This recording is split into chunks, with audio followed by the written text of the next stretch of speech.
আমরা জৈব সার তৈরি করছি। গোবর থেকে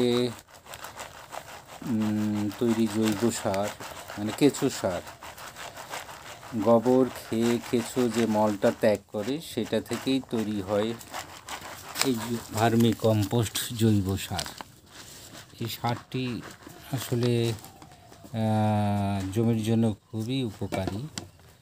আপনার মাটি সাধারণত 18 থেকে 19 ধরনের উপাদান গ্রহণ করে থাকে বা প্রয়োজন হয়।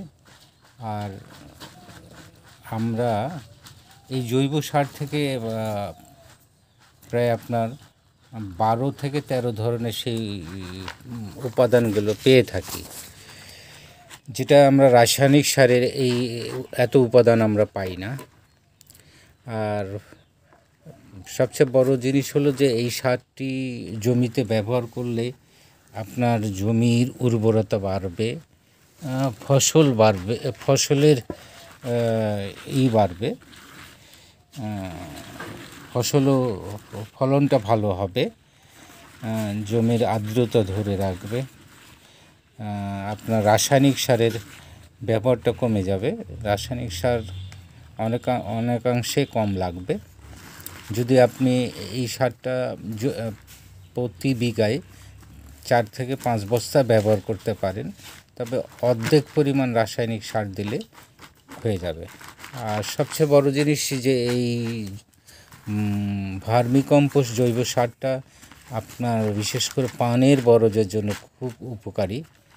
এটি পানের বরজ, বাঁধাকপি, ফুলকপি, বেগুন,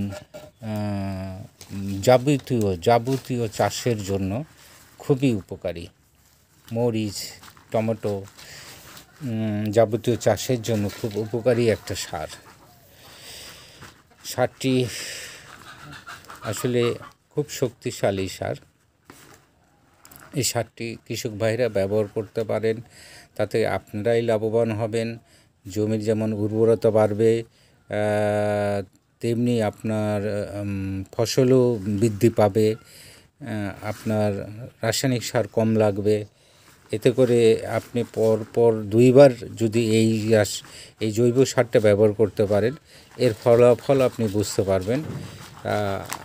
মানে আধুনিক যুগে পিছিয়ে পড়ার আর কোনো সুযোগ নাই। আপনাকে সামনের দিকে আগাতে হবে। আর এই সারের প্রয়োজন হলে স্ক্রিনে দেওয়া নাম্বারে যোগাযোগ করবেন ইনশাআল্লাহ।